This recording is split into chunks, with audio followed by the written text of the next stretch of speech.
Good morning students. आए हैं फिर से आपके सामने में मॉडर्न फिजिक्स का दूसरा लेक्चर लेकर के, जिसमें हम लोग अपने चैप्टर का शुरुआत करेंगे। तो मॉडर्न फिजिक्स के अंतर्गत जो 12th क्लास का अपना सबसे पहला चैप्टर है, जिसका नाम है द्रव्य और विकिरण की द्वैत प्रकृति। द्रव्य और विकिरण की द्वैत प्रकृति, जिसको हम लोग इंग्लिश में बोलते हैं, क्या? Matter and dual nature of matter and dual nature of radiation radiation नाम आपने जरूर सुना होगा। इस चैप्टर में जो सबसे पहला पोर्शन है अपने लोगों को स्टडी करना, वो प्रकाश के द्वैत प्रकृति के बारे में। जैसे कि आपने सुना था कि प्रकाश दोहरी प्रकृति की होती है। दोहरी प्रकृति का मतलब कि प्रकाश कण के प्रकृति का भी होता है और प्रकाश तरंग के प्रकृति का भी होता है। तो इसमें जो सबसे पहले हम लोगों को देखना है कि इनमें प्रकाश के सिद्धांतों में किस प्रकार से इसका इतिहास है, किस प्रकार से प्रकाश का सिद्धांत आया है, और इन सिद्धांतों का अध्ययन हम लोगों को किस हद तक करना है। तो हम लोग आज जो टॉपिक करने वाले हैं वो सबसे पहले चर्चा करेंगे क्या, कि प्रकाश से संबंधित सिद्धांतों का वर्णन। तो प्रकाश से संबंधित सिद्धांतों के वर्णन में हम लोगों को मुख्य रूप से 4 या 5 साइंटिस्ट को पढ़ना है, जिसमें से सबसे पहला साइंटिस्ट है कौन? न्यूटन। दूसरा साइंटिस्ट है कौन? हाइगेंस। तीसरा साइंटिस्ट है कौन? मैक्सवेल। मैक्सवेल के बाद जो चौथा साइंटिस्ट है वो है आइंस्टीन। और सबसे लास्ट में एक जो कंक्लूजन दिए थे, जिनका नाम है क्या? De Broglie. तो इस 5 साइंटिस्ट के बारे में हम लोगों को पढ़ना है, प्रकाश के सिद्धांत के बारे में, जिसमें देखते हैं कि जो अपने प्रकाश का सबसे पहला सिद्धांत है, वो है न्यूटन का कणिका का सिद्धांत। न्यूटन साहब ने क्या कहा कि जो प्रकाश है वो कण के प्रकृति की बनी हुई है। जो प्रकाश है वो बहुत छोटे छोटे सूक्ष्म कणों से बनी हुई है। जिन सूक्ष्म कणों को न्यूटन साहब ने क्या कहा कि ये है कणिकाएं। तो देखिए, चर्चा करते हैं क्या कि न्यूटन ने बताया कि प्रकाश का निर्माण छोटे, प्रत्यास्थ और हल्के कणों से होता है, जिन्हें कणिकाएं कहा जाता है। और कणिका को हम लोग इंग्लिश में जो कहते हैं, इसको कहते हैं क्या? कॉर्पस्कल्स। इसीलिए इसे न्यूटन का कणिका सिद्धांत या कॉर्पस्क्यूलर थ्योरी भी बोला जाता है। इसे क्या कहा जाता है? कॉर्पस्क्यूलर थ्योरी भी। सबसे पहले प्रकाश का सिद्धांत न्यूटन साहब ने दिया था, और उस समय में दिया था जिस समय में न्यूटन नाम अपने आप में एक बहुत बड़ी ब्रांड थी। साइंस के क्षेत्र में ग्रेविटेशन का थ्योरी देने के बाद, न्यूटन्स लॉज ऑफ मोशन देने के बाद, ये नाम कहीं ना कहीं वैज्ञानिकों के क्षेत्र में एक भगवान के जैसे लिया जा सकता था, जो कभी गलत हो ही नहीं सकते थे। उसी दौर में इन्होंने प्रकाश का भी एक अपना पहला सिद्धांत दिया। वैज्ञानिक रूप से ये प्रकाश के सिद्धांतों में सबसे पहला सिद्धांत था जिन्हें किसी वैज्ञानिक ने दिया था। तो न्यूटन साहब ने कहा क्या कि ये जो प्रकाश के छोटे छोटे कणों हैं, जो प्रकाश है ये बहुत छोटे अत्यंत सूक्ष्म कणों से बने हुए हैं, जो प्रत्यास्थ कण है और हल्के कणों से होता है, जिन्हें हम लोग क्या कहते हैं? कणिका कहते हैं या फिर कॉर्पस्कल्स कहते हैं, जो एक चमकदार निकाय द्वारा उत्सर्जित होती है। चमकदार निकाय द्वारा क्या होती है? उत्सर्जित होती है। उसके बाद क्या कह रहा है कि कणिकाएं सीधी रेखा में हर दिशा में सूर्य के प्रकाश की गति के पर्याप्त गति के साथ यात्रा करती है। इसके बाद ये कहा कि कणिकाएं जो है तो अपने साथ ऊर्जा का भी वहन करती है, और जब वे मानव आंख के रेटिना से टकराती है तो वे दृष्टि की संवेदना उत्पन्न करते हैं, जिसके कारण हम लोग क्या कर सकते हैं? उसको देख सकते हैं। दूसरी बात इन्होंने क्या कहा कि विभिन्न रंगों की कणिकाएं विभिन्न विभिन्न आकारों की होती है, और प्रकाश के कणिकाओं का सिद्धांत ये बताता है कि प्रकाश ऊर्जा और संवेग का वहन करता है। प्रकाश एक रेखा में यात्रा करता है। निर्वात में प्रकाश का संचरण, परावर्तन और अपवर्तन के नियमों का पालन भी ये करता है। अब देखिए, समझते हैं इस सिद्धांत को क्या विस्तार से। न्यूटन साहब ने क्या कहा? क्या ये जो कॉर्पस्कल्स हैं, ये कॉर्पस्कल्स बहुत छोटे छोटे कणों का बना हुआ है, बहुत छोटे छोटे अत्यंत सूक्ष्म कणों का बना हुआ है, और इन सूक्ष्म कणों को इन्होंने क्या कहा, इन सूक्ष्म कणों को इन्होंने क्या कहा, इन सूक्ष्म कणों को क्या कहा इन्होंने कि इनका नाम है कणिका। कणिका जिसे हम लोग इंग्लिश में क्या कहते हैं, कॉर्पस्कल्स, जिन्हें हम लोग इंग्लिश में क्या कहते हैं, कॉर्पस्कल्स। इन्होंने कहा ये इतने छोटे कण हैं, ये इतने छोटे कण हैं, अत्यंत सूक्ष्म कण है, ये बहुत चमकदार होते हैं। और इनके बारे में इन्होंने क्या कहा कि ये छोटे कण ऐसा है जो अत्यंत छोटा है, इतना छोटा है, इतना छोटा है कि ये प्रत्यास्थ कण है। इसका मतलब इसका द्रव्यमान लगभग है ही नहीं, इन कणों को हम लोग एहसास कर ही नहीं सकते हैं, इन कणों को फील हम लोग कर ही नहीं सकते हैं, इनका कोई द्रव्यमान नहीं है, ये एकदम भारहीन कण है। रंगहीन भी कहा, कहा क्या कि इस कण के बारे में ये प्रत्यास्थ है, रंगहीन है, भारहीन है, बहुत छोटा छोटा कण है, जिस कण का नाम इन्होंने क्या दिया, कॉर्पस्कल्स दिया, जिसे हम लोग हिंदी में क्या कहते हैं, कणिका कहते हैं।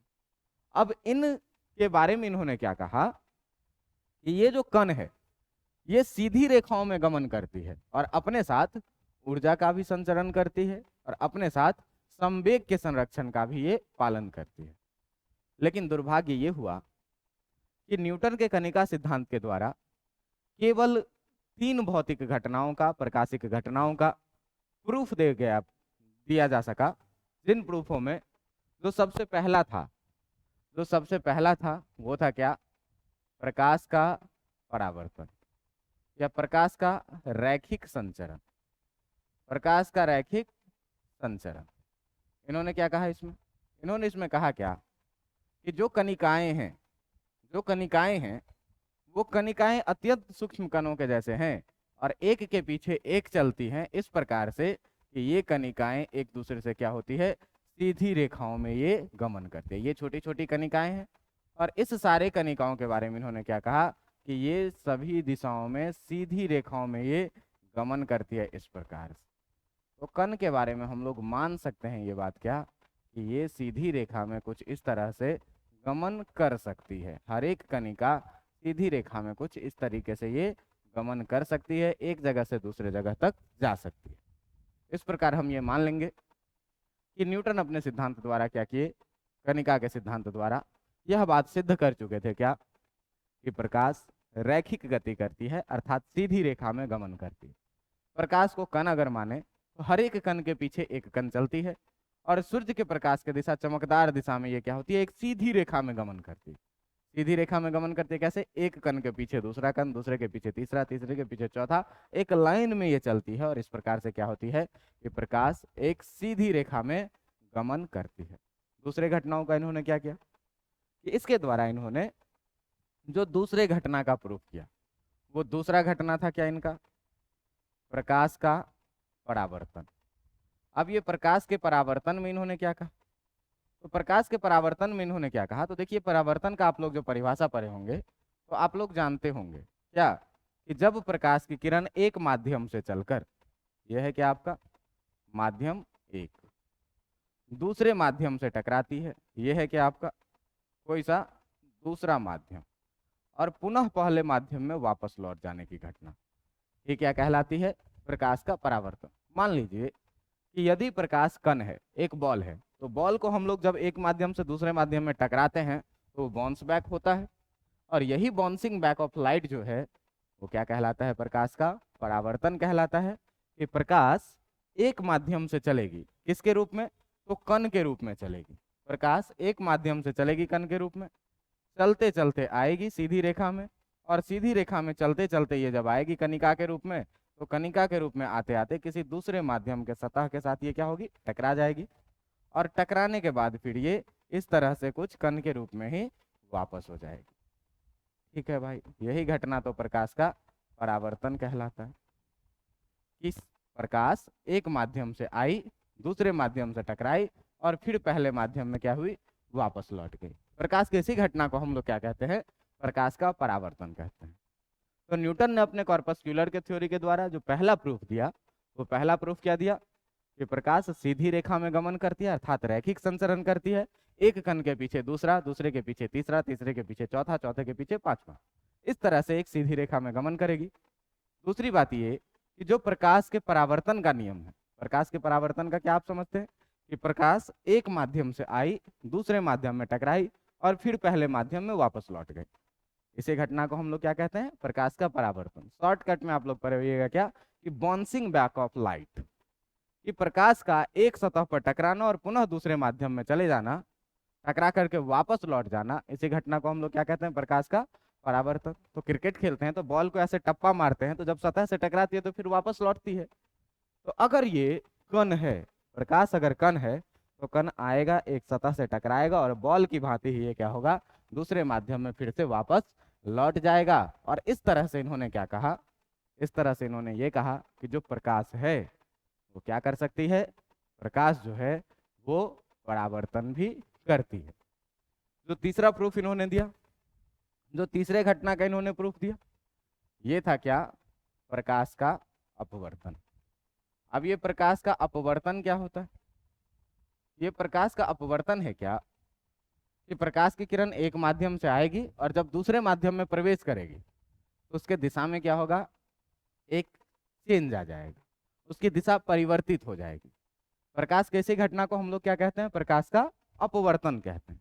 अब देखिए इसमें क्या है कि मान लिया जाए कि यहाँ से नीचे कोई एक अलग टाइप का माध्यम है, मान लीजिए पानी है, और इस पानी में अगर हम लोग कभी कोई चीज़ को फेंकते हैं, ये कोई सा एक दूसरा माध्यम है, कोई सा अलग माध्यम है, पानी मान के चलेंगे माध्यम के, और इधर जो है हवा है, मान लेते हैं क्या? माध्यम एक। अब ये क्या है कि आप सोचिए कि जब पानी में हम लोग पत्थर फेंकेंगे तो क्या वो पत्थर उसी दिशा में चली जाएगी जिस दिशा में मैंने फेंकी थी? नहीं, उसके दिशा में क्या होगा? थोड़ा सा परिवर्तन हो जाए।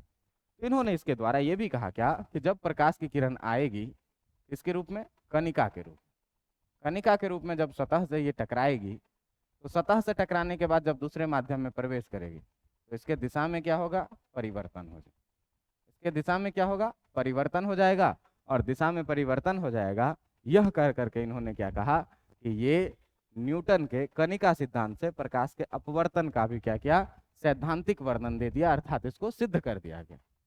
सिद्ध कर देने का कारण क्या था? कि प्रकाश कण के रूप में आई, और जब पानी में हम लोग जैसे किसी चीज को फेंके, बॉल को फेंके, तो जिस डायरेक्शन में फेंके हैं वो उसी डायरेक्शन में अंदर नहीं चली जाएगी। क्या होता है? उसका डायरेक्शन बदल जाता है। जैसे मान लो कार किसी चीज से टकराती है तो एकदम स्पीड से आ रही है, खूब स्पीड से लाइट आ रही है और खूब स्पीड से आ रही है, बीच में टकरा जाएगी, तो टकरा जाएगी तो क्या होगा? उसका दिशा बदलेगा कि नहीं बदलेगा? इसी तरह से क्या होता है कि प्रकाश का कण सीधी रेखा में आ तो रही थी, बीच में कोई डिस्टरबेंस नहीं था, निर्वात था। अब सीधी रेखा से आई, माध्यम से टकराई, इसका क्या हो गया? दिशा बदल गया।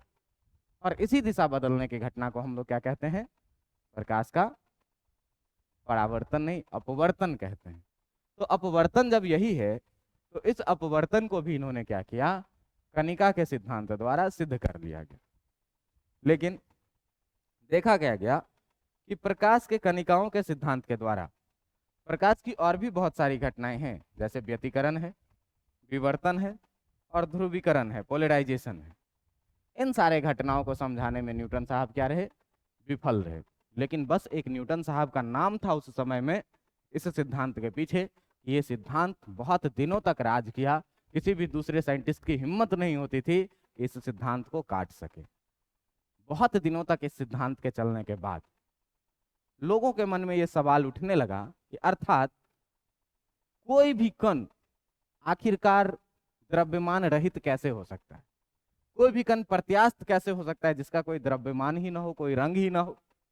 सबसे हल्की कण हवा है, वो भी हमारे शरीर से होकर के गुजरती है, उसको हम लोग एहसास कर पाते हैं, उसका भी कुछ ना कुछ द्रव्यमान है। लेकिन कैसे न्यूटन के कल्पना को हम लोग मान लें कि एक ऐसा कण जिसे न्यूटन ने कॉर्पस्कल्स कहा, इस कण का कोई द्रव्यमान ही नहीं हो? ऐसा माना नहीं जा सकता है। न्यूटन ने अपने सिद्धांत में यह भी कहा ये कणें अपने साथ ऊर्जा को लेकर के भी चलती है, ये कणें अपने साथ संवेग को लेकर के भी चलती है, लेकिन इन्होंने क्या कहा कि ये कण जो है वो प्रत्यास्थ कण है, इसका कोई द्रव्यमान नहीं है। भाई साहब, ये बातें कहीं ना कहीं हमें हजम नहीं होती कि कोई ऐसा कण हो इस दुनिया में जिसका कोई द्रव्यमान ही नहीं हो। द्रव्यमान नहीं होगा, ऐसे कण का कल्पना करना ही हमारे लिए क्या है? बहुत ही मुश्किल है। हम ऐसे कणों का कल्पना ही नहीं कर सकते हैं जिनका कोई द्रव्यमान नहीं हो। और इसी पॉइंट पर क्या होता है, न्यूटन का कॉर्पस्कुलर थ्योरी बहुत दिनों तक राज करने के बाद न्यूटन के कनिका का सिद्धांत बहुत लंबे समय तक राज करने के बाद विफल हो जाता है और एक नए साइंटिस्ट आते हैं, कौन? हाइगेंस। और हाइगेंस इनके थ्योरी पर सवाल उठा देते हैं कि यदि प्रकाश कणों का बना हुआ है तो ये कण द्रव्यमान रहित क्या है? क्यों है? क्यों है द्रव्यमान रहित? हम कैसे ये मान लें कि कोई ऐसा कण हो जिसका कोई द्रव्यमान नहीं हो? यहाँ पर ये थ्योरी विफल हो जाता है। तो दो कमियां रही। एक इनके थ्योरी में रही ये कि अगर पदार्थ कण है तो इस कण को हम द्रव्यमान रहित कैसे मान सकते हैं। दूसरी रही ये कि ये प्रकाश की जो विभिन्न घटनाएं हैं, व्यतिकरण, विवर्तन, ध्रुवन, इन सारे घटनाओं को ये प्रूफ नहीं कर पाए। ये केवल 3 घटनाओं को ही प्रूफ कर पाए थे, जिनमें था क्या? पदार्थ का रैखिक संचरण, जिसमें था क्या? पदार्थ का परावर्तन, जिनमें था क्या? पदार्थ का अपवर्तन। इन सारे चीजों को ये प्रूफ कर पाए थे, केवल 3 घटनाओं को। बाकी किसी भी घटना को न्यूटन साहब प्रूफ नहीं कर पाए। बहुत दिनों तक ये थ्योरी चली केवल न्यूटन नाम के वजह से। क्योंकि उस समय में न्यूटन बहुत बड़ा नाम था। किसके वजह से? तो ग्रेविटेशन का थ्योरी देने के वजह से, गुरुत्वाकर्षण का नियम देने के वजह से। किस वजह से? तो न्यूटन के गति का नियम देने के वजह से ये थ्योरी उस समय में बहुत ही इंपॉर्टेंट थ्योरी थी। और अपने आप में इस साइंटिस्ट का नाम, न्यूटन का नाम, बहुत ही सम्मान के साथ लिया जाता था, जो न्यूटन के कॉर्पस्क्यूलर थ्योरी को किसी की काटने की हिम्मत नहीं हो रही थी। अब बहुत दिनों के बाद एक साइंटिस्ट आते हैं जिनका नाम है क्या? हाइगेंस। और हाइगेंस देते हैं क्या? अपना सिद्धांत, जिस सिद्धांत का नाम है क्या? प्रकाश का तरंग का सिद्धांत। ये प्रकाश का तरंग का सिद्धांत जो है तो किसके द्वारा दिया गया था? हाइगेंस के थ्योरी के द्वारा दिया गया। देखिए क्या कहता है ये प्रकाश का तरंग का सिद्धांत। कहता है क्या कि हाइगेंस ने सन 1678 में प्रकाश का तरंग सिद्धांत, वेव थ्योरी ऑफ लाइट का प्रतिपादन किया। इसके द्वारा समस्त संसार में एक अत्यंत हल्का और रहस्यमय पदार्थ ईथर भरा हुआ है। तारों के बीच विशाल शून्याकाश में भी और ठोस द्रव्य के अंदर तथा परमाणुओं के अभ्यंतर में भी प्रकाश अत्यंत छोटी लंबाई वाली प्रत्यास्थ तरंगें हैं। इन्होंने क्या कहा? न्यूटन ने क्या कहा था? न्यूटन कहा था कि जो प्रकाश है वो अत्यंत छोटे छोटे कणों का बना हुआ है। लेकिन हाइगेंस ने पहली बार बहुत दिन के बाद, बहुत सोचने के बाद इसको थ्योरी को काटा और हाइगेंस ने पहली बार कहा क्या कि प्रकाश किसी कण का बना हुआ नहीं है, प्रकाश जो है वो तरंग का बना हुआ है। और तरंग में भी कैसे तरंग है? तो ये तरंग जो है वो छोटी लंबाई वाली, बहुत छोटी लंबाई वाली, बहुत छोटी लंबाई वाली क्या है? इलास्टिक तरंगे हैं, मैकेनिकल वेव है। और मैकेनिकल वेव को चलने के लिए, मैकेनिकल वेव को चलने के लिए जो है तो चलने के लिए माध्यम की आवश्यकता। मैकेनिकल वेव को चलने के लिए क्या होती है? माध्यम की आवश्यकता होती है। माध्यम की आवश्यकता होती है। सबसे पहले किसने कहा? हाइगेंस ने क्या कहा कि प्रकाश तरंगों का बना हुआ है। कैसे तरंगों का? तो मैकेनिकल वेव का, इलास्टिक प्रत्यास्थ तरंग का बना हुआ है। अब प्रत्यास्थ तरंग को चलने के लिए माध्यम की आवश्यकता होती है। प्रकाश को तरंग मान करके हाइगेंस ने प्रकाश के सभी घटनाओं का प्रूफ कर दिया। केवल एक घटना का प्रूफ नहीं कर पाया, जिसे पोलराइजेशन ऑफ लाइट बोलते हैं, जिसे ध्रुवन कहते हैं। अब इनके थ्योरी पर भी सवाल उठने लगा। इनके थ्योरी पर सवाल उठने लगा कि अगर हाइगेंस साहब कहते हैं कि प्रकाश मैकेनिकल वेव का बना हुआ है, यांत्रिक तरंग का बना हुआ है, जिसको चलने के लिए माध्यम की आवश्यकता होती है, तो आप बताएं कि सूर्य से प्रकाश पृथ्वी तक कैसे आती है? बीच में तो बहुत जगह ऐसा माध्यम है जिन माध्यमों में कुछ है ही नहीं, एकदम कोई माध्यम ही नहीं है। बहुत बड़ा बड़ा रीजन ऐसा है पृथ्वी से सूर्य के बीच में जहां पर कुछ है ही नहीं, कोई माध्यम ही नहीं है। तो लोगों ने इन पर सवाल खड़ा करना शुरू कर दिया। क्या?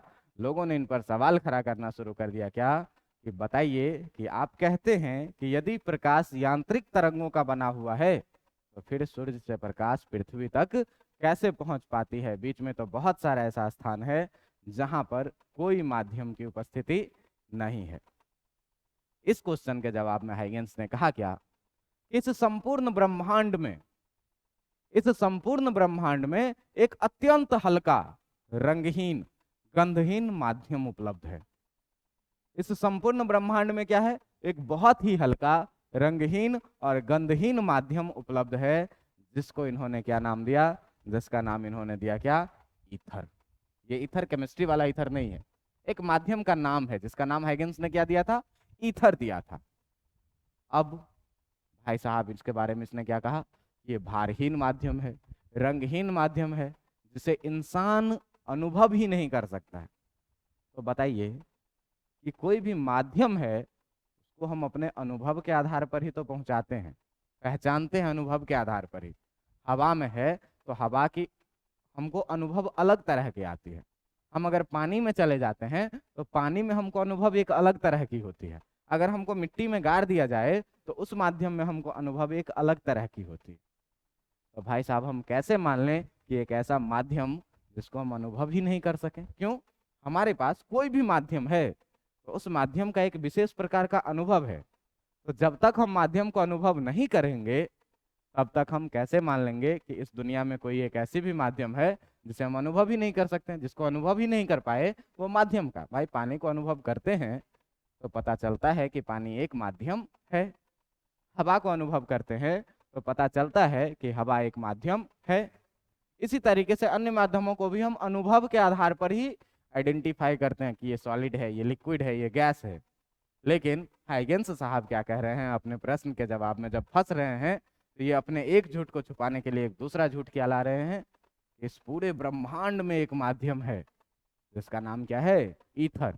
ईथर के बारे में इन्होंने क्या कहा, ये बहुत ही हल्की माध्यम है, बहुत ही हल्की माध्यम है, रंगहीन माध्यम है, जिसे हम लोग क्या कर सकते हैं, अनुभव नहीं कर सकते हैं। तो भाई वैसा माध्यम ही क्या जिसे हम अनुभव नहीं कर पाए। तब जा करके इनका सिद्धांत भी धीरे धीरे फ्लॉप होने लगा। इन्होंने अपने सिद्धांत के द्वारा प्रकाश के सभी घटनाओं का अध्ययन सफलतापूर्वक कर लिया था। केवल एक घटना बच गई थी जिसको ये प्रूफ नहीं कर पाए थे, जिसे हम लोग क्या बोलते हैं, प्रकाश का ध्रुवन बोलते हैं, पोलराइजेशन ऑफ लाइट बोलते हैं। तो मेरे ख्याल से हाइगेंस का प्रिंसिपल समझ में आ गया होगा। अब इसमें इन्होंने क्या कहा कि ईथर के माध्यम को भारहीन, घर्षण रहित, पारदर्शी और भौतिक या रासायनिक रूप से भी पता नहीं लगाया जा सकता था और सभी पदार्थ और स्थान में व्याप्त था। मतलब ईथर के बारे में इन्होंने क्या बताया कि एक ऐसा माध्यम है जिसे किसी भी भौतिक रासायनिक क्रियाओं द्वारा आप पता ही नहीं लगा सकते, आप एहसास ही नहीं कर सकते। एहसास नहीं कर सकते तो भाई ऐसा माध्यम ही क्या, ये इसके बारे में कहा था क्या कि ये पूरे ब्रह्मांड में व्याप्त है। इसकी ये मान्यता क्या हुई, गलत हुई। इससे व्यतिकरण और विवर्तन की व्याख्या सरलता से हो गई, परंतु परंतु इसके द्वारा केवल एक जो है क्या, प्रकाश के ध्रुवन, प्रकाश के ध्रुवन, ध्रुवन मतलब इसको बोलते हैं क्या हम लोग, इसको बोलते हैं हम लोग क्या, पोलराइजेशन ऑफ लाइट। इसको हम लोग क्या बोलते हैं, polarisation of light. Polarisation of light, प्रकाश के ध्रुवन की व्याख्या इस सिद्धांत के द्वारा, व्याख्या इस सिद्धांत के द्वारा नहीं हो सकती। इस सिद्धांत के द्वारा नहीं हो सकती, मतलब कि ये पोलराइजेशन ऑफ लाइट का प्रूफ नहीं कर पाए थे। बाकी सारे घटनाएं, प्रकाश का परावर्तन, अपवर्तन, रैखिक संचरण, व्यतिकरण, विवर्तन इत्यादि सारे घटनाओं का इन्होंने क्या किया, एक्सप्लेनेशन सफलतापूर्वक कर दिया था। क्या, प्रकाश को तरंग मान करके। लेकिन एक केवल घटना रहेगी क्या, पोलराइजेशन, जिसको ये प्रूफ नहीं कर पाए। इनका थ्योरी फेल कहाँ पर किया, इनका थ्योरी फेल किया, तरंग मानना सही था लेकिन मैकेनिकल तरंग मानना सही नहीं था, जिसको चलते माध्यम की आवश्यकता पर। तो चलो भाई मान लेते हैं थोड़ी देर के लिए कि मैकेनिकल वे भी है। तो ये तो बताओ कि सूर्य से पृथ्वी तक प्रकाश आती कैसे है, बीच में तो बहुत जगह ऐसा है जहां पर कोई माध्यम नहीं है। तो सूर्य से अगर पृथ्वी तक प्रकाश आ जा रही है तो इन्होंने क्या कहा एक्सप्लेनेशन में कि ईथर नाम का एक माध्यम संपूर्ण ब्रह्मांड में व्याप्त है, जो कैसा है, भारहीन है, घर्षण रहित है, पारदर्शी है। और अच्छी बात यह है कि इसे किसी भी भौतिक या रासायनिक क्रियाओं के द्वारा हम लोग पता नहीं लगा सकते हैं। इसका मतलब ये होता है क्या कि ऐसा कोई माध्यम है ही नहीं। अगर माध्यम है तो उसको भौतिक रूप से हम अनुभव कर पाएंगे, रासायनिक रूप से हम इसको अनुभव कर पाएंगे। और यहाँ पर क्या होती है, ईथर के कारण इनका थ्योरी हो जाता है फेल। और फिर एक साइंटिस्ट आते हैं जिनका नाम है मैक्सवेल। जिनका नाम क्या है, मैक्सवेल। तो मैक्सवेल कहते हैं क्या कि प्रकाश का ये विद्युत चुंबकीय सिद्धांत आता है, इसको हम लोग क्या बोलते हैं, इलेक्ट्रोमैग्नेटिक वेव, ठीक ना, थ्योरी ऑफ इलेक्ट्रोमैग्नेटिक वेव, इसे हम लोग क्या कहते हैं, theory of electromagnetic wave, theory of electromagnetic wave, प्रकाश का विद्युत चुंबकीय तरंग का सिद्धांत। कुछ ही दिन के बाद एक साइंटिस्ट हुए मैक्सवेल, इन्होंने अपने प्रयोगों के आधार पर अपना सिद्धांत 1865 ईस्वी में क्या किया था, दिया, जिसे मैक्सवेल के विद्युत चुंबकीय सिद्धांत कहते हैं, जिसमें उन्होंने बताया कि प्रकाश की तरंग के रूप में होती है, जो हाइगेंस ने कहा था यही बात, लेकिन इन्होंने क्या कहा कि गति करने के लिए किसी माध्यम की आवश्यकता नहीं होती है, अर्थात ऐसे कि प्रकाश की तरंगों की प्रकृति जो होती है अनुप्रस्थ तरंगे होती है और ये विद्युत चुंबकीय तरंग होती है। जो प्रकाश होती है वो कैसी तरंग होती है, विद्युत चुंबकीय तरंग होती है। प्रकाश विद्युत चुंबकीय तरंग के रूप में, विद्युत चुंबकीय तरंग के रूप में, विद्युत चुंबकीय तरंग के रूप में संचरण करती है, तरंग के रूप में संचरण करती है। अब विद्युत चुंबकीय तरंग को संचरण करने के लिए किसी माध्यम की आवश्यकता नहीं होती है। तो किसी माध्यम की आवश्यकता नहीं होती है, जिसे किसी माध्यम की आवश्यकता नहीं होती, जिसे किसी माध्यम की आवश्यकता नहीं होती। इसका मतलब क्या हुआ, इसका मतलब ये हुआ कि जो लाइट है इलेक्ट्रोमैग्नेटिक वेव है, जिसे चलने के लिए किसी मीडियम की जरूरत नहीं पड़ती है। ये किसने कहा, मैक्सवेल ने अपने सिद्धांत में कहा।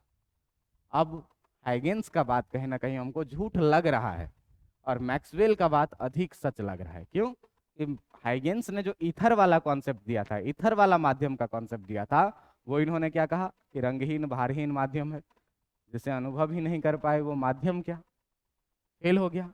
मैक्सवेल ने इसको सुधार करके क्या कहा कि भाई तुम ठीक कह रहे हो कि लाइट वेव है, तरंग है, लेकिन क्या यांत्रिक तरंग नहीं है, ये विद्युत चुंबकीय तरंग है, इलेक्ट्रोमैग्नेटिक वेव है, जिसे चलने के लिए किसी माध्यम की आवश्यकता नहीं होती है।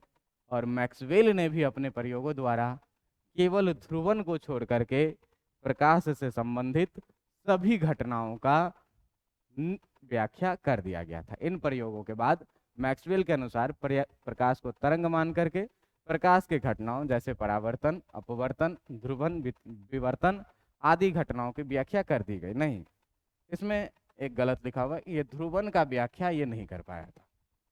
इस घटना के द्वारा भी केवल उन्हीं घटनाओं का व्याख्या किया गया था।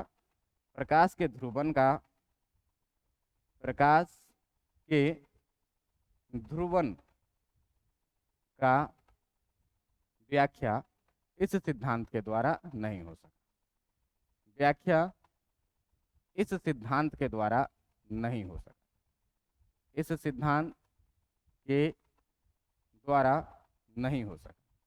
मतलब जितने चीजों को हाइगेंस ने प्रूफ किया, उतने ही चीजों को ये भी प्रूफ कर पाए।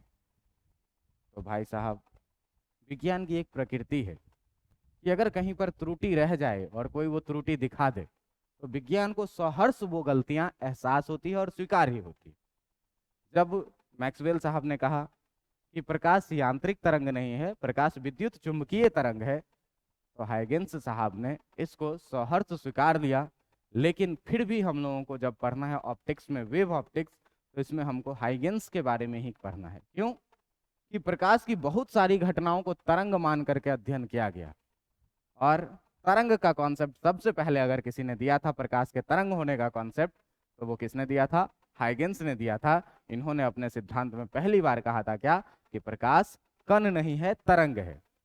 फेल हो गए थे ईथर वाले कॉन्सेप्ट पे, लेकिन इसको किसने सुधार किया, मैक्सवेल ने, लेकिन इस सुधार के बाद भी इन्होंने क्या कर पाया, ध्रुवन का व्याख्या नहीं कर पाया। इसके बाद आइंस्टीन साहब आते हैं।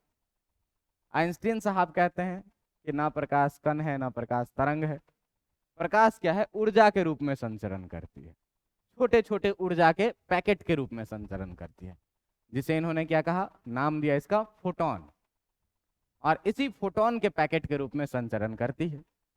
अब देखो कि हम किसका थ्योरी माने। हाइगेंस और मैक्सवेल तो अपना थ्योरी एक बना लिया, मान लिया कि भाई प्रकाश चुंबकीय तरंग का बना हुआ है।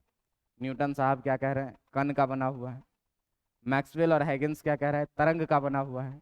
आइंस्टीन क्या कह रहा है कि जो प्रकाश है वो ऊर्जा के पैकेटों के रूप में संचरण करती है।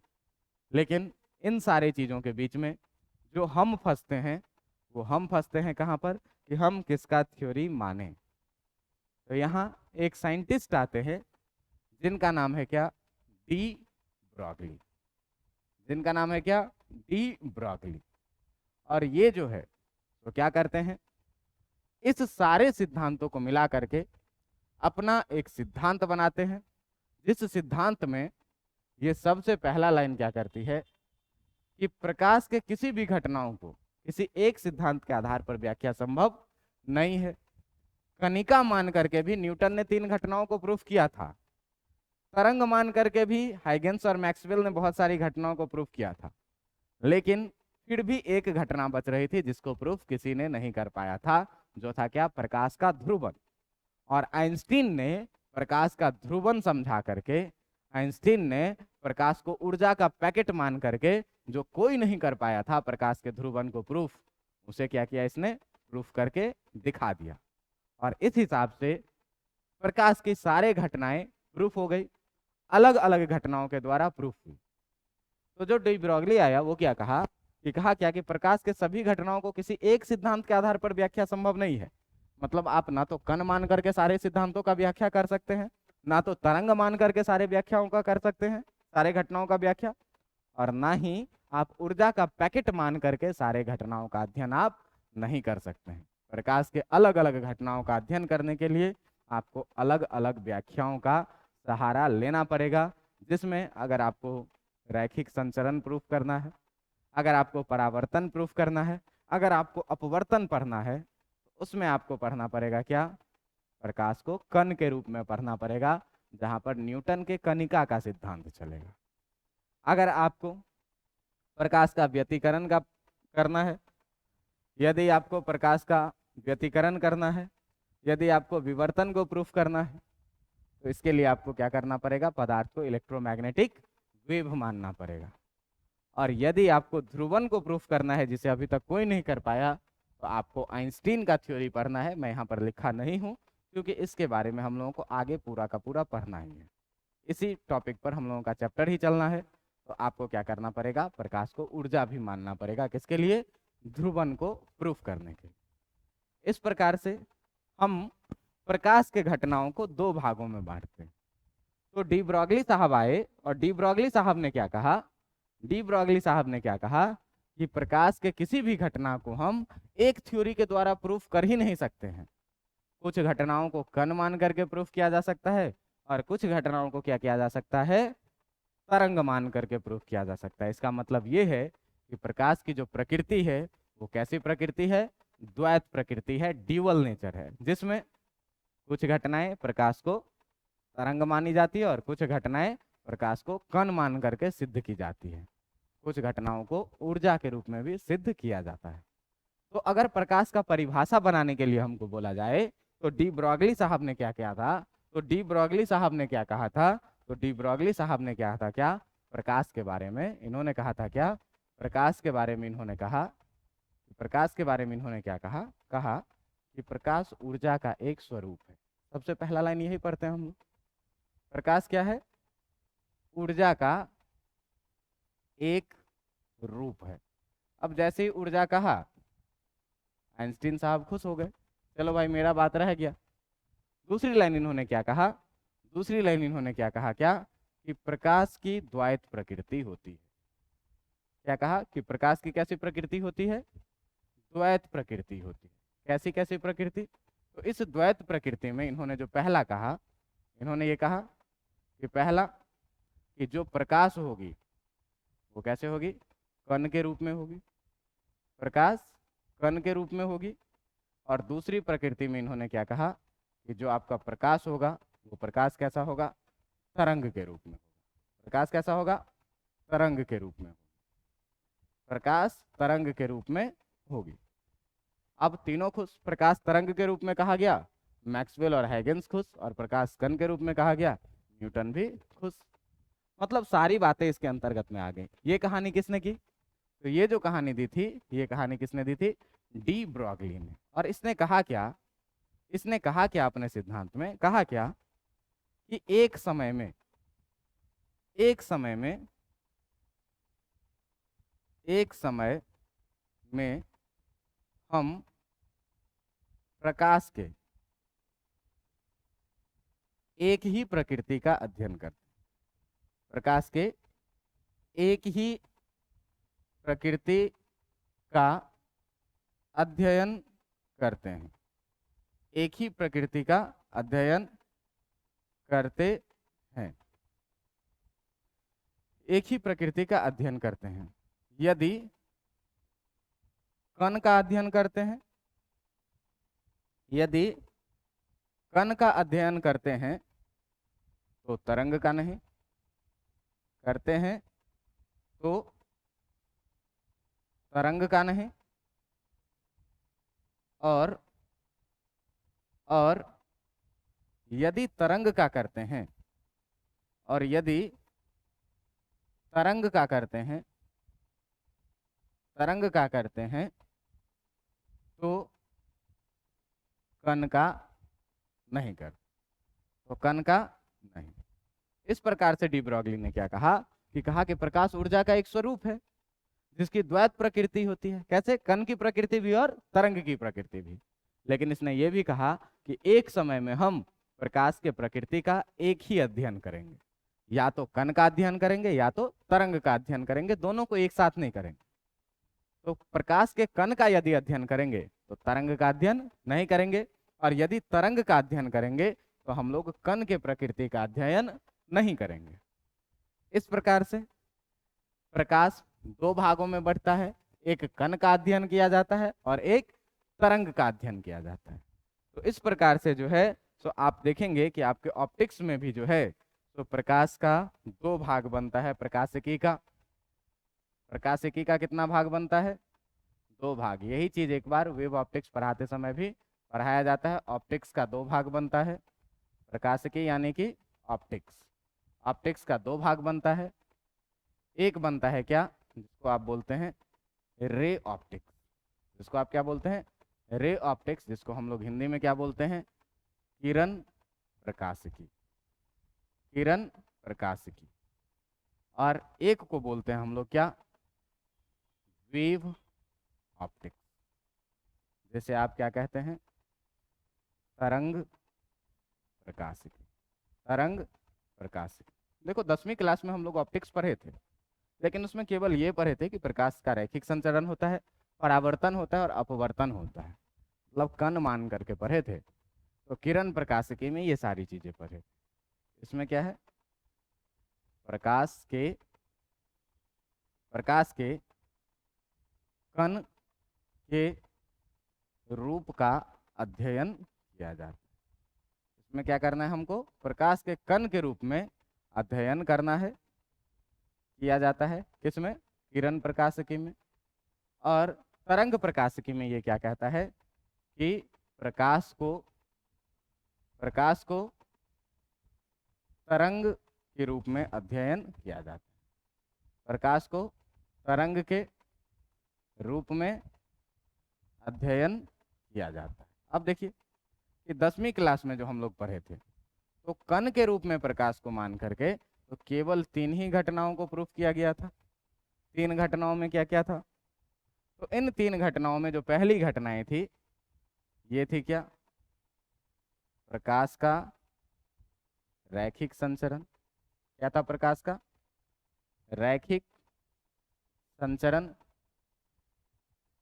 दूसरा क्या था, प्रकाश का परावर्तन, प्रकाश का परावर्तन, और तीसरा चीज क्या था? तीसरा चीज था क्या? प्रकाश का अपवर्तन। तीसरा चीज था क्या? प्रकाश का अपवर्तन। तो ये तीन चीजों को ही आप कहाँ पर पढ़ते हैं? रे ऑप्टिक्स में पढ़ते हैं, किरण प्रकाशिकी में पढ़ते हैं। फिर से आपको 12th में पढ़ना है। बहुत ही मजेदार और बहुत ही इंपॉर्टेंट टॉपिक है। और पहली बार आपको प्रकाश को तरंग के रूप में भी पढ़ना है, जिसमें आप किसको पढ़ेंगे? जिसमें आप विवर्तन को पढ़ेंगे। जिसमें आप किसको पढ़ेंगे? व्यतिकरण को पढ़ेंगे। जिसमें आप किसको पढ़ेंगे? ध्रुवन को पढ़ेंगे। क्यों? कि प्रकाश को तरंग और ऊर्जा मान करके ही तो इन घटनाओं का अध्ययन किया गया, इसीलिए इसे हम लोग वेव ऑप्टिक्स में पढ़ेंगे 12th में ही, और इसे हम लोग रे ऑप्टिक्स में पढ़ेंगे 12th में। खैर, आज का मुद्दा अपना ये नहीं था प्रकाशिकी का। मैं थोड़ा सा जब आया यहाँ तक तो मैं थोड़ा सोचूं कि आगे निकल जाऊं। आज का अपना मुद्दा है यहाँ से कि जो प्रकाश की प्रकृति होती है या किसी भी प्रकार की पदार्थ प्रकृति होती है, द्वैत प्रकृति की होती है। कैसी? एक कण की प्रकृति और एक किसकी प्रकृति? तरंग की प्रकृति। तो ये था क्या आज का लाइट से रिलेटेड कुछ थ्योरीज, जिसमें हमने न्यूटन के कॉर्पस्क्यूलर थ्योरी को पढ़ा, जिसमें हमने क्या पढ़ा? हाइगेंस के प्रिंसिपल को पढ़ा, जिसमें हमने क्या पढ़ा? मैक्सवेल के प्रिंसिपल को पढ़ा, जिसमें हमने क्या पढ़ा? आइंस्टीन के प्रिंसिपल को पढ़ा, आइंस्टीन के विचारों को पढ़ा, और सबसे लास्ट में कंक्लूजन के रूप में हमने किसको पढ़ा? डी ब्रॉगली को पढ़ा। यहां से यह स्पष्ट होता है कि कोई भी पदार्थ जो है उससे होकर के प्रकाश उत्सर्जित होती है। ये हो सकती है कि उसकी अपनी प्रकाश हो, या हो सकती है कि वो किसी के दूसरे के प्रकाश के सहायता से प्रकाशित हो रही। और प्रकाश का द्वैत प्रकृति होता है, कण की प्रकृति और तरंग की प्रकृति। अर्थात हर एक पदार्थ की भी कैसी प्रकृति होगी? द्वैत प्रकृति होगी। एक कण की प्रकृति और एक किसकी प्रकृति? तरंग की प्रकृति। तो इस चैप्टर में हम लोगों को यही पढ़ना है क्या? कि जो पदार्थ की द्वैत प्रकृति है, नाम ही क्या चैप्टर का? Matter and dual nature of radiation. इस चैप्टर में हम लोगों को यही प्रकृतियों के बारे में अध्ययन करना है। इंतजार करिए अगले लेक्चर का। अगले लेक्चर में हम लोग टॉपिक को आगे बढ़ाएंगे और यहाँ से अपना सिलेबस का टॉपिक शुरू होगा। अभी तक आप चैप्टर के इंट्रोडक्शन में थे, जिसमें मैं आपको प्रकाश से संबंधित विभिन्न सिद्धांतों के बारे में वर्णन किया। धन्यवाद।